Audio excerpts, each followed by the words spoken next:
Okay, good morning, everyone. Thank you for taking time out of your busy schedule to come by today.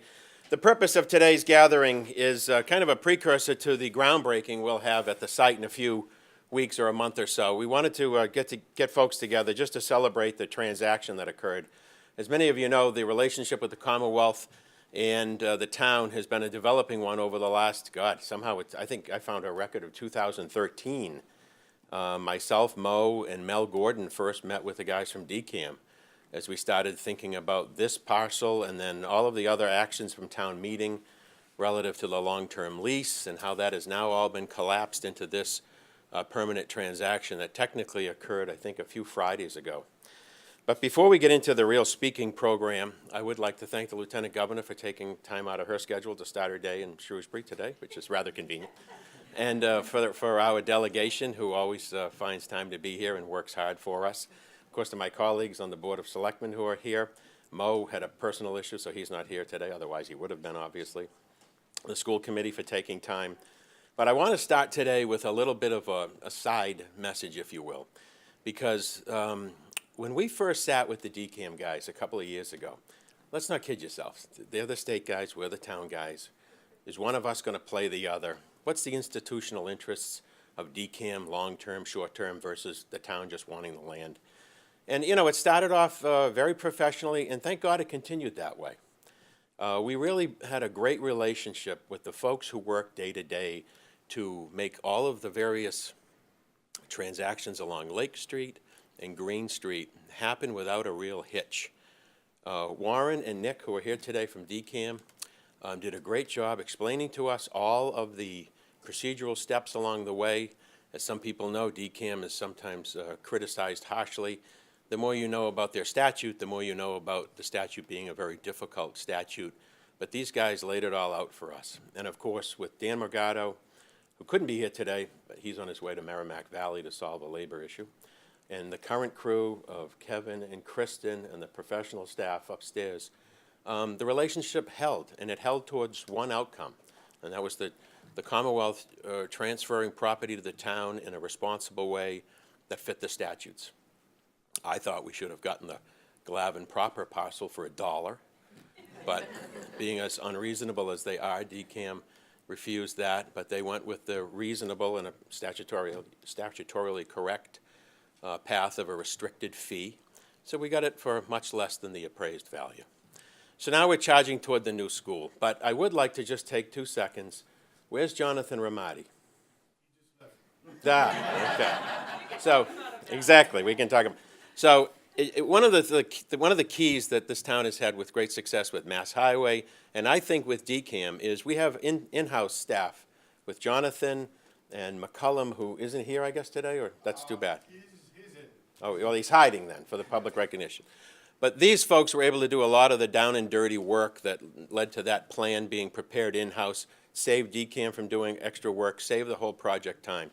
So we could just take 2 seconds. Jonathan, please stand. And 2 guys from DCAM. Come on, Nick and Warren. I know you don't want this, but you guys did a great job.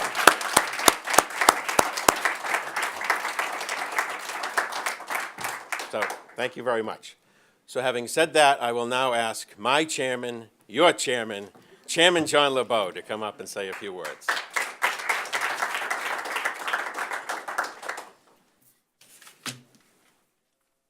Oh, were those your comments? Yeah, you took my. They're underneath.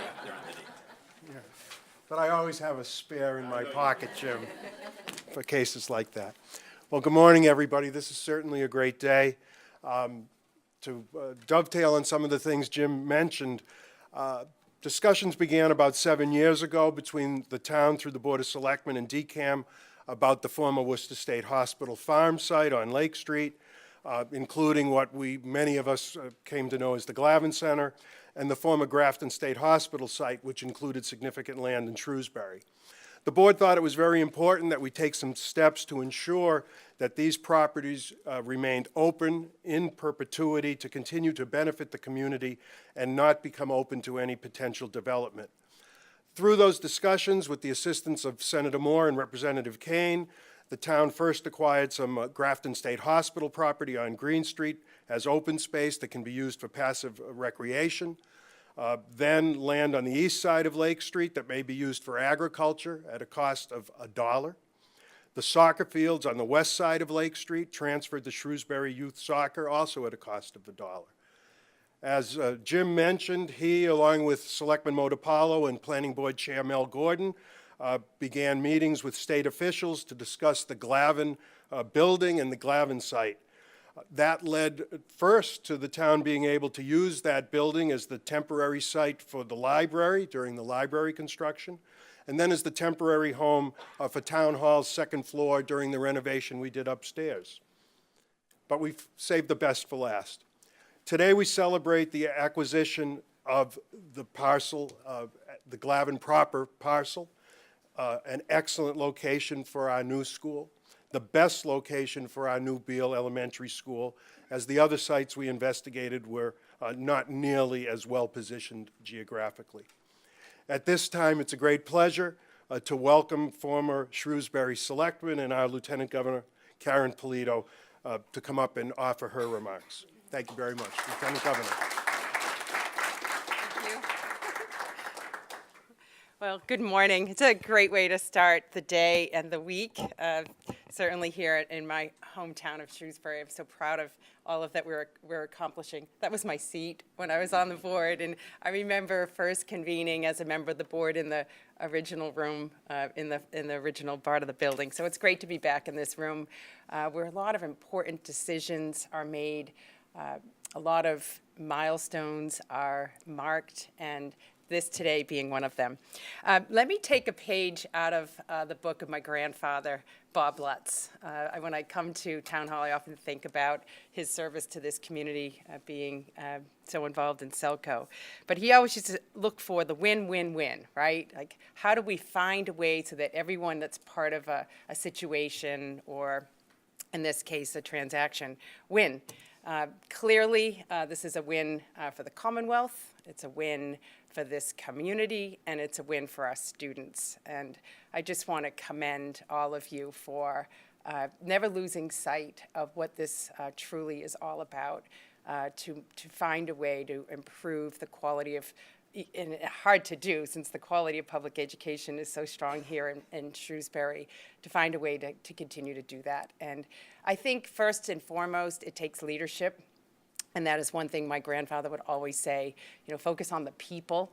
And when you think about the people who lead this community, such strong leadership, with that comes good results. So congratulations to all of you. 7 years might seem long, but it's relatively short in terms of what you were able to accomplish here. So congratulations.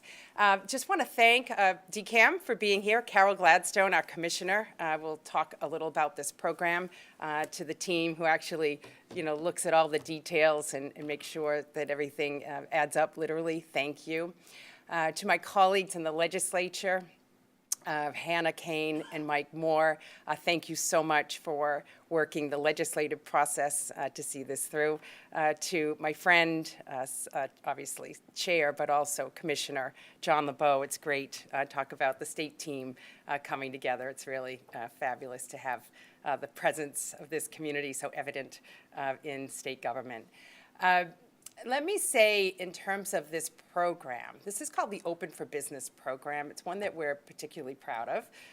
It started in 2015. I'll never forget when later in that year, I think it was in the fall or maybe around December, when we announced the program. It came after a lot of discussions that the governor and I had when we were campaigning, actually, and in the communities, listening to a lot of local officials who said to us, we have this land in our community, and it's owned by the state, but it's not doing anything anymore. It's just sitting there. It's really not an asset. So we took these stories, and they added up to a lot. And so when you hear something like more than 10 times, it's like something to pay attention to. So we gathered our team together and said, let's figure out how we can take these state properties and inventory them, and then create a program where we literally take these parcels and put them out there for the public, for the private sector to consider for a different use. And so we launched that program in 2015, and today we have about 100 projects that are underway. So 100 state parcels in some stage of redevelopment or reuse. I believe that represents about projects in 40 communities, about $19 million of additional tax revenue to communities for parcels that were turned into a private tax-paying use. And it represents, in some cases, properties that were redeveloped for housing or commercial or industrial uses, more jobs and more opportunities in communities. So clearly a win-win when you're taking unproductive state parcels and turning them into something useful for a community. In this case, we will be standing on the hill, one of the highest points in Shrewsbury, and if you look into Worcester, you'll look at another former state hospital site right over the bridge, and that is the former Worcester State Hospital, which in part is still used as a facility to help people with mental illness. But 44 acres of that were just grass being mowed and a couple of buildings that were partially used. And we said, let's turn that one into something more productive. And the city of Worcester came forward and said, we really need more biomanufacturing. We have research and development and hospital, and we have all these life science companies in Massachusetts, from Boston to 495 to Worcester. But more of these companies want to manufacture and test the therapies that are being researched and discovered here in Massachusetts. So why don't we start a biomanufacturing park? So the 44 acres of former state hospital land are being redeveloped in Worcester for that use. Here today, I am just so thrilled that you are now looking at the Glavin property and turning that into multiple uses. Certainly a beautiful new school that will be used for almost 800 students someday, K through 4, on the top of that hill. Just think about what those classrooms will be looking at and the things that they will learn right there. I want to just describe to you why that's really, to me, important. Because when I was serving in the House of Representatives, and I know Representative Beaton and Kane and more also heard from a lot of these families, I worked very closely with the Glavin families. And for years, they struggled to have that be a home to many of their family members who were in long-term care. Roland Charpentier is a name that comes to mind. He was like a daily call to me over the course of years as he tried hard to keep that facility open for these residents. I think it was around 2008 in the Patrick administration that the model changed and these families were cared for in different settings. But up until that time, I remember visiting with the families, and they would say that it was so important for the residents to look out the window and see the youth sports and see the kids coming and going and seeing all that activity, that today, as you come full circle and see that property now used for school, I would think that the families of Glavin and the residents there would think this was a very beautiful reuse of the land. I would also say that I know the Soccer Association is benefiting from this from the youth sport perspective. What a great group of parents who, every 2 years would be, can we just get the lease renewed from the state? Can we just keep this program going? It's so critically important. I'm just so glad that you don't have to deal with that struggle, but you can continue to see that program thrive here in Shrewsbury. And I would say the same on the other side of the street for the agricultural use that local farmer Ed Parquette uses for that purpose and feeds so many families here in our community, and that will continue to go forward without that struggle every 2 years. Is it a question whether the state's going to do something else with this property? It's clear now, it's certain that these are the uses that will be part of this community and this Commonwealth, I dare say, for at least, I know, my lifetime and yours, and for many years to come. So I think that the win-win-win is clear. I look forward as a resident of this community to see the redevelopment of it for this use. It will come with some challenges locally. Anytime you have a construction project in a road to reconfigure and realign, there is some disruption with that. But that is to be expected, and I'm sure that the local team will be very clear in the messaging around that. But I just want to say thank you to this community for your leadership, for your vision, and for following through, and for the support of the taxpayers, for the almost $1 million to purchase the property, and for the town meeting members to sort through the details of this really great redevelopment project. And finally, I'm just so proud to call Shrewsbury home, where my husband and I are raising our 2 children. And I often use my hometown as an example of what a community should be. When you have good schools and good jobs and a safe and healthy and vibrant community, you have a lot. Don't take it for granted, and just be really cognizant that what you're doing is working, so keep continuing your good efforts. I'm very proud of you, and thank you.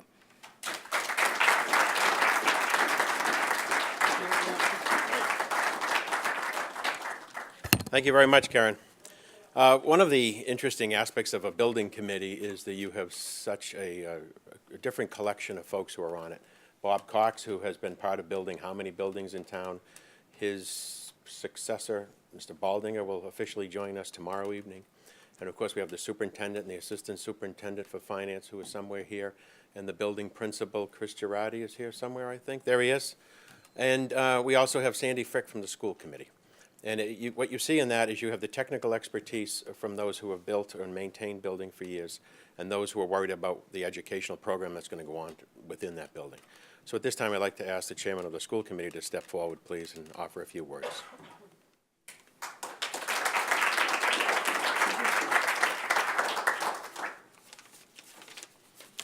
Thank you, Jim, and good morning, everybody. On behalf of my colleagues on the Shrewsbury School Committee, we're joined this morning by Vice Chairperson Erin Canzano, Secretary Sandra Fritz, Dale McGee and John Wensky, and of course our Superintendent of Schools, Dr. Joe Sawyer. We are excited to be here on what is truly a great day for Shrewsbury Public Schools. On behalf of the district, I want to extend our sincere thanks to the Commonwealth for the expeditious transfer of this property to the town of Shrewsbury to enable it to serve as the future home of our K-4 Beale Elementary School. Our thanks to the administration, represented this morning by, of course, the Lieutenant Governor and the Commissioner, for your work in making this a reality, and also to our legislative delegation, Senator Moore and Representative Kane, for your advocacy. It is deeply appreciated. The construction of a new K-4 Beale school, while it will certainly provide a beautiful new facility for the thousands of children who will be privileged to attend, is a project that indeed will have a town-wide benefit for all of Shrewsbury students. This new school will help us to address crowding issues throughout our elementary system by easing pressure on other sites. And perhaps most significantly, the added space will enable Shrewsbury for the first time to be able to offer tuition-free full-day kindergarten to all families who want it once the building opens.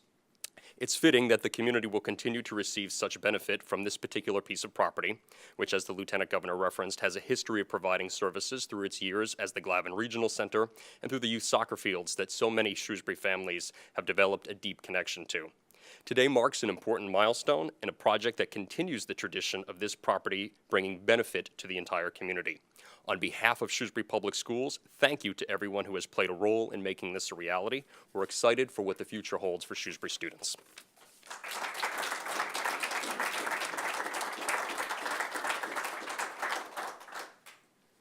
Thank you, Jason. If I could invite our delegation to come forward, please, from the House and Senate.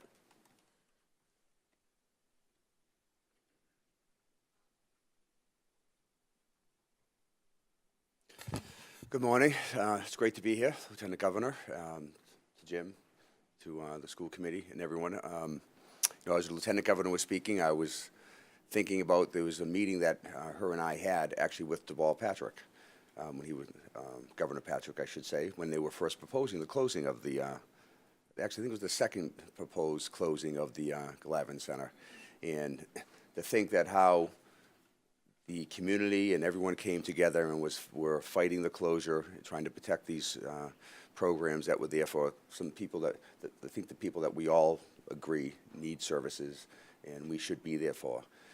But there's a workforce component to it and also an education component. And over the years, how since the closure has taken place, through the support of the community, the legislature, the administration has really fought to make sure that that property has been used for a good public purpose. It's continued with the theme of education. We've had, we got the soccer fields with the open space. We also, I believe we had the use for the library, a temporary space for the library when they were looking, constructing a new library. And now, for the duration of that property, we're going to have the Beale School, educating the students of our students and the hopefully future residents of Shrewsbury. And I think it's nice to see that a piece of property that was used for the public purpose, the good public purpose, is not being discarded and used in a way that's not going to serve the public and not going to be part of the community. And so I want to thank everyone for being involved in that, because it really took a coalition, the coalition or the collaboration of the local officials and my colleague in the House and the administration to keep that purpose moving forward. So I'm honored to be part of this program, and very happy that I was able to support the various components of the town of Shrewsbury. So thank you very much.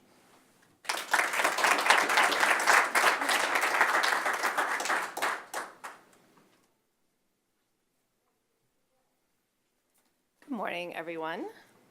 Like all of you, I'm thrilled to be here this morning for this important milestone for all the reasons that have been so well articulated so far, and one more that hasn't been.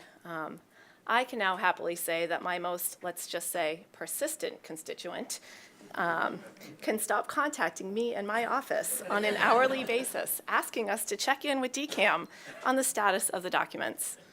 Constant emails, phone calls, texts, personal pleas, and notes left on the kitchen counter will have now ceased, at least as far as this issue resolves.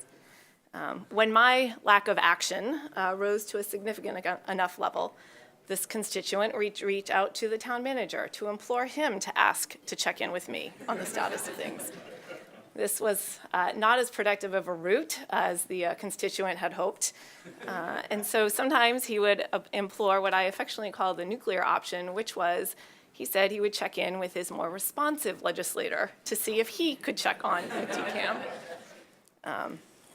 Commissioner Warren, Nick, you have no idea how many times I did not contact you at the request of this constituent. Quite frankly, I think the person who gets the greatest debt of gratitude here is Steve Medaus, who did get the benefit of every single email that I did not send, checking in. And Steve, thank you for your work as counsel on this project. But the reality is this is just a great project. It moved ahead at a very quick time frame. We were very fortunate, Senator Moore and I working in the legislature, to get it through. The administration and DCAM was incredibly responsible, and we're really grateful for that. And it really does highlight, and the Lieutenant Governor mentioned this, it highlights the administration's commitment to cities and towns and understanding how to make them as vibrant as possible, and certainly putting land that is not being used in a successful manner at the moment in time back in and put it on the tax rolls and of use for a community is incredibly important. So there's so many people I look out here. Every single one of you has had a critical role in this project. And it's exciting to be both a town meeting member and a finance committee member and see this project moving in that aspect, as well as a parent of 3 kids in the Shrewsbury Public Schools, but also as a legislator, to understand that this has really been a project that has been a win for all parties involved. So thank you to everyone who's been a part of it. I think that not only are we going to have a great school, we're also going to see into the future kids who rely on those fields for learning to play soccer, and also our agricultural use across the street will continue in perpetuity. So very excited about this project. Looking forward to the actual groundbreaking and getting the first shovel of dirt moved. And I know that we will then be back together in a few short years to celebrate the opening of a great new, beautiful school. So thank you.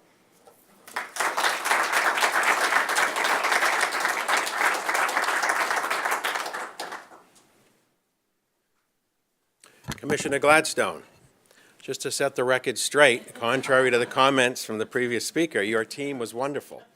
And we went through this prior to your arrival, but they were fantastic from day one, dealing with us in a forthright, straightforward fashion, always telling us what was ahead because some of the processes are seemingly endless and perhaps circular, but that's the law, so that's what we did. So if you'd like to come up and say a few words, we'd love to hear from you.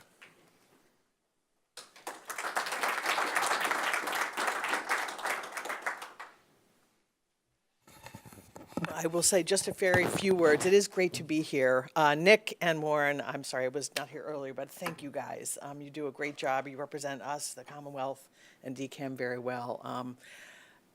When the state doesn't need a property anymore, I think we feel very strongly in the administration that it's up to the local community to set the direction. And it is a win-win-win that the town had a purpose here. It's such a great purpose. This is going to be a spectacular school. And I also want to add a special additional win for us, which is you all took care of the property during last winter, which we really appreciated. So it was true partnership. It's great to be here. Congratulations to everybody. I can't wait to see this wonderful school. Thank you.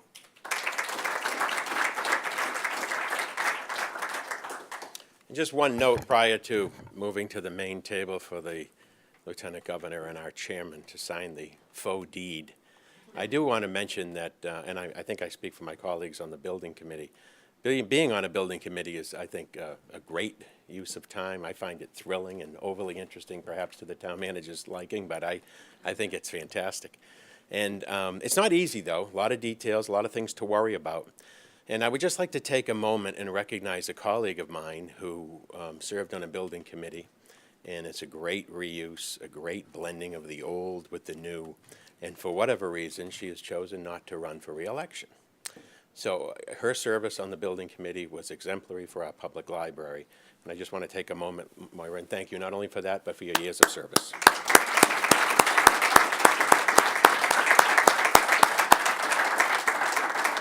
So if I could now ask the Lieutenant Governor and our chairman, if he would stop talking, to please step forward to the table and sign the faux deeds. Now, everybody get in behind for a picture. Oh, this is like, No, come right behind. first, if you can Oh, yeah. get that set up. Valerie That's really found- fantastic. Valerie found these in the Artemis Ward basement over the weekend. And we're signing your official documents here. That's terrific. Come on, anybody, come on, Warren, guys. Jonathan, come on, you guys did, Steve. Bob, building committee, come on, Balding, sneak right in there. Good job. Come on, guys, you two, too. Come on, get behind, come on. Please, sit right down, relax.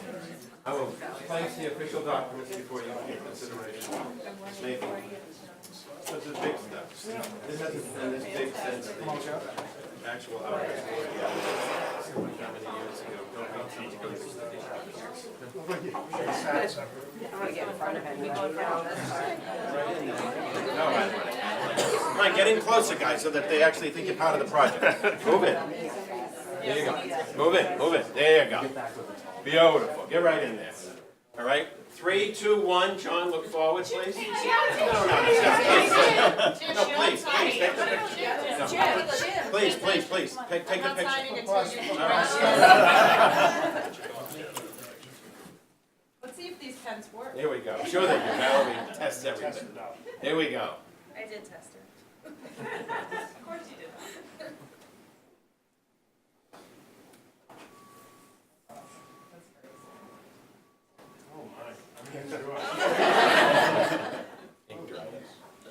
Not getting good action yet. I really did test it. It's done. Beautiful. Nice job, John.